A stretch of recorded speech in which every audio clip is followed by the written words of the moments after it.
আসসালামু আলাইকুম। কেমন আছো সবাই? আশা করি খুব ভালো আছো।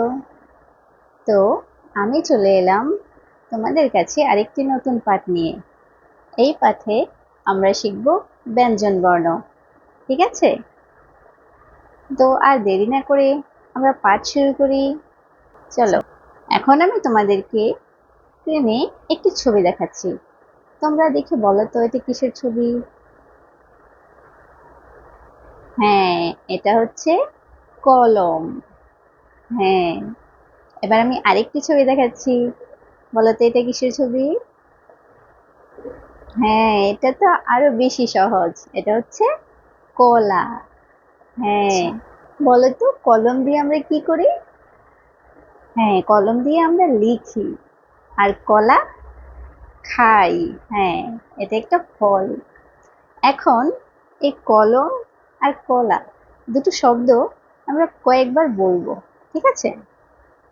তাহলে প্রথমে বলছি কলম, তারপর কলা, আবার বলছি ক ল ম, কলম। হ্যাঁ, ক লা, কলা। আবার বলছি ক ল ম, কলম। ক লা, কলা। হ্যাঁ, আচ্ছা, এই দুটো নামের মধ্যে কি মিল রয়েছে? হ্যাঁ, এই নাম দুটোর প্রথম বর্ণ দুটো একই বর্ণ, তাই না? আর সেটিকে ক।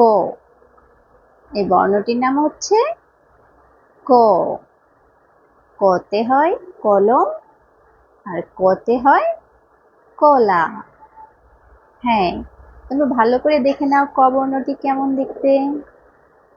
হ্যাঁ, এখন আমরা এই বর্ণটি কয়েকবার বলবো এবং পড়বো। ঠিক আছে? এটি হচ্ছে ক। আমি আবার বলছি, এই বর্ণটি হচ্ছে ক। আবার বলছি, এটি হচ্ছে ক। ক দিয়ে হয় কলম, খ দিয়ে হয় কলা। ক দিয়ে আর কি হয়? হ্যাঁ, ক দিয়ে হয় কলস। হ্যাঁ, আচ্ছা, এই ক বর্ণটি হচ্ছে একটি ব্যঞ্জন বর্ণ। হ্যাঁ, ব্যঞ্জন বর্ণের প্রথম বর্ণটির নাম হচ্ছে ক, যেটা আমরা এখন দেখতে পাচ্ছি। ঠিক আছে? এখন তাহলে আমরা ক বর্ণটি কিভাবে লিখতে হয় সেটা দেখব। ঠিক আছে? আচ্ছা, তাহলে দেখো, ঠিক পাঠ্য বইয়ে যেমন দেওয়া আছে আমি ঠিক সেইভাবে বিন্দু বিন্দু দিয়ে কয়ের মতো করে একটি নকশা তৈরি করেছি। এখন আমরা এই বিন্দুগুলো যোগ করে ক লেখা শিখব। ঠিক আছে? তাহলে তোমরা দেখো আমি কিভাবে বিন্দুগুলো যোগ করে দিচ্ছি। প্রথমে আমরা এখান থেকে শুরু করব। ঠিক আছে? এখান থেকে বিন্দুগুলো আস্তে আস্তে যোগ করতে করতে নিচের দিকে আসবো। তারপর এখান থেকে আবার যোগ করতে করতে ডান দিকে চলে যাব। তারপর আবার এখান থেকে বিন্দুগুলো যোগ করতে করতে উপরে চলে যাব। তারপর এখান থেকে বিন্দুগুলো যোগ করতে করতে এভাবে নিচে চলে যাব। তারপর উপরে এই বিন্দুগুলো যোগ করে দিব। ঠিক আছে? এই হয়ে গেল আমাদের ক। এখন আমরা এটার উপর কয়েকবার হাত ঘোরাবো।